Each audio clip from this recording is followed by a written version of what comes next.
Hi guys, I'm FPL Nymfria and welcome to the home of FPL videos. Well, the new season kicked off with a bang, didn't it? Plenty of FPL to talk about, and with that, let's take a look at how I got on in Game Week 1. I have to admit, I did not expect there to be so many clean sheets in the Premier League this week, with 7 clubs managing to keep out their opponents. Thankfully, my goalkeeper Ryan happened to be one of those that managed to keep a clean sheet and got me 9 points owing to this, his 3 saves and 2 bonus points. Moving on to my defence, and I feel a bit mixed about this. Some last minute tinkering meant that I switched TAA out for Robertson on deadline day. Trent was in my team all summer, and as we know, he got an assist against Norwich, and Robertson, well, despite his 2 shots and looking very dangerous during the match, came away empty-handed. I'm not panicking about having one over the other though just yet. If in another game or two Trent is still posting the better numbers, I will then reassess. I guess what is more frustrating is that for a while I was going to invest in 4 at the back, Wan-Bissaka or Zinchenko being one of those final 4. Well, especially Zinchenko was going to be in when I considered going for a 5 mil in midfield, but such is life, and a bit more about that later. What I am happy about is that on the morning of the FPL deadline, I felt the need to have another Liverpool defender in my team. By virtue of price and ownership, I decided to go with Virgil van Dijk, who continued his pre-season form by grabbing a goal and, despite losing his clean sheet, getting me 8 points to add towards my team total. Thanks, Virgil. Last step in defence, I have Digne, who I had hoped was nailed for some points, whether it be clean sheet or attacking, and he didn't disappoint, adding 6 points to my team total. Moving on to my midfield, and to Mo Salah, my captain. Salah had 2 shots inside the box, a shot on target and 3 attempted assists, getting a goal and an assist, resulting in 2 bonus points and 12 points in total. As my captain, that meant his score got doubled for 24. Whilst he was not the ideal player from my squad to have captained in terms of results, Kane and Sterling outdoing Salah for points this week. I am, however, still more than happy with his return as my captain. I don't think anyone can be unhappy with that.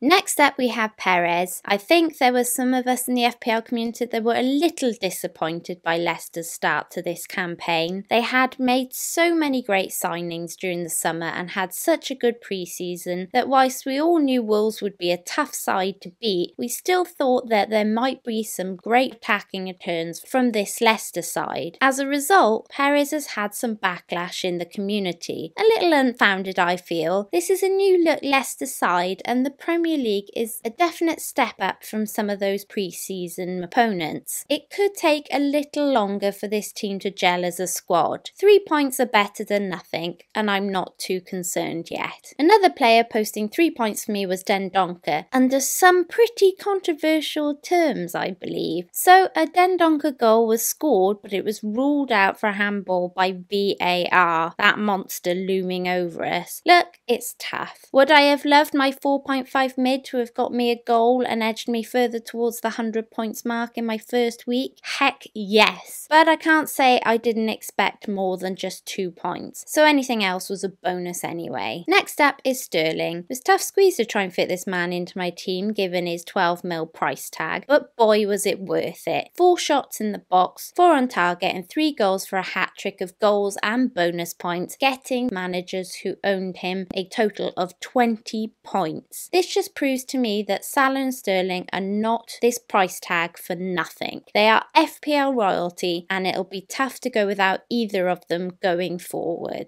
Lastly in midfield, I played the newly named Trossard. On deadline day, I couldn't settle on any 5 or 5.5 mil in order to up my defence to someone like Zinchenko, and I heard a lot of hype around Trossard, so I decided to invest my cash there. Unfortunately, with no real explanation, despite a good run run in pre-season, Trossard was resigned to the bench and did not make an appearance at all. This was such a disappointment given my off-the-wall punt on him and that tasty Brighton fixture. What was more disappointing was the fact that Greenwood, Gilbert and Kelly were on my bench in that order. Greenwood looked set to miss out given United were winning so heavily, which would have meant with a Gilbert no-show that I would now have been sat here with 5 more points. Well, the cookie didn't crumble in my favour. An appearance from Greenwood in the dying minutes pushed me back to a 3-4-3, and as a result just the 1 point was subbed in for Trossard. Kane was the surprise for me, I have to admit. I started to get some last minute jitters about going with a premium forward and going without Wilson, but of all my players, Kane had the most shots with 8, 6 of those inside the box. He also had 2 attempted assists, which is promising for this season going forward. He managed 2 goals and 3 bonus points for a total of 13 FPL points against Aston Villa, a team he has good history with. Lastly is Kingy. I am a little concerned about not owning Wilson. Still, I have to admit, he did get an assist over Kingy, and they do have great fixtures, but price just was not allowing for Wilson. So for now, I have to hope Kingy can grab any scraps that happen at Bournemouth. Lots of 6.5 options here though, so if it doesn't work out, I have other options. All of that means I ended on a total of 91 points, just short of that 100 mark, but 25 above the average score. I'm well chuffed with that, placing me at an OR of 253,473. Not a bad start. I'm pretty happy with it, I have to admit. I was nearer 80,000 when Kelly's sub points were going in, so I think that shows that things are still very tight around me. Of course, things work out both ways, so let's see what happens in the future, but let's keep our fingers crossed for lots of green arrows. Looking forward to game week 2, this is my initial setup reaction before any team news or injury updates. So right now, I plan to hold on what I have. I don't have enough information yet on Trossard or Gilbert to warrant a knee-jerk reaction on either of them. That could change though soon enough. I'm pretty sure I'll be captaining Salah again, given Sterling has Tottenham and Kane has City. With them playing each other's fixtures, you'd expect to be a lot tougher than their last game week. Then I was considering playing Kelly over Dendoncker this time given the fixtures. So then I'll just have to set my bench depending on what I go with out of those two, and waiting on any Trossard news. If I hear anything that makes me slightly nervous on him, I look to move to McGinn, I think, who impressed me a lot, or any 5mm player so that I can get Zinchenko at the back for Gilbert and play 4 at the back. This season I want to add a little extra to my weekly videos that may help others out in the community, so I thought I'd take a look at the trending transfers, a series I did last season which helps players see what other FPL managers are doing in the community so that you can decide if you feel you want to stick with the crowd or edge your bets against them, as well as keeping an eye on the players who are most likely to fall or rise in price. First up, the goalkeepers, and with Alisson picking up an unfortunate injury, FPL managers seem to be switching to the Manchester City man Ederson for his consistency and his identical price tag of 6mm, with over 226,000 managers already doing so. FPL managers are also considering the Liverpool counterpart and likely replacement Adrian, and the Manchester United man David De Gea, given his game week 1 heroics. The main defender on the FPL managers' radars this week is the 4.5 Brighton man Lewis Dunk. The defender managed a clean sheet and a goal last game week, meaning players like Cathcart and Holebas seem to be getting switched directly for Dunk, with over 64,000 managers getting him in already. It's also interesting to see that managers are already switching between Liverpool defenders despite only seeing them play once. I sense a common theme will arise here as the season goes on. In midfield, FPL managers who went without Sterling in the first game week have seen enough to want him in by any means necessary, with 177,000+ of you choosing the Manchester City man despite playing Spurs up next. Martial also seems to have impressed managers, with 61% of managers switching from Moura to Martial already. It's not only Martial that has turned managers' heads from United. Rashford also made an impression, with 145,000 of you already switching him from players like Wilson, King, Kane and Jimenez. Origi and Pukki are also piquing interest in that forward area. However, However, I'm not sure how long Origi ties down that spot, with Mana yet to rejoin the fold properly, so could this be a little early for managers to hop aboard? And that's it, you guys. Thanks for watching. Please feel free to check out my sponsors fantasyfootballfix.com, and please don't forget to like, subscribe and hit that notification bell. Until next time, Nymfria out.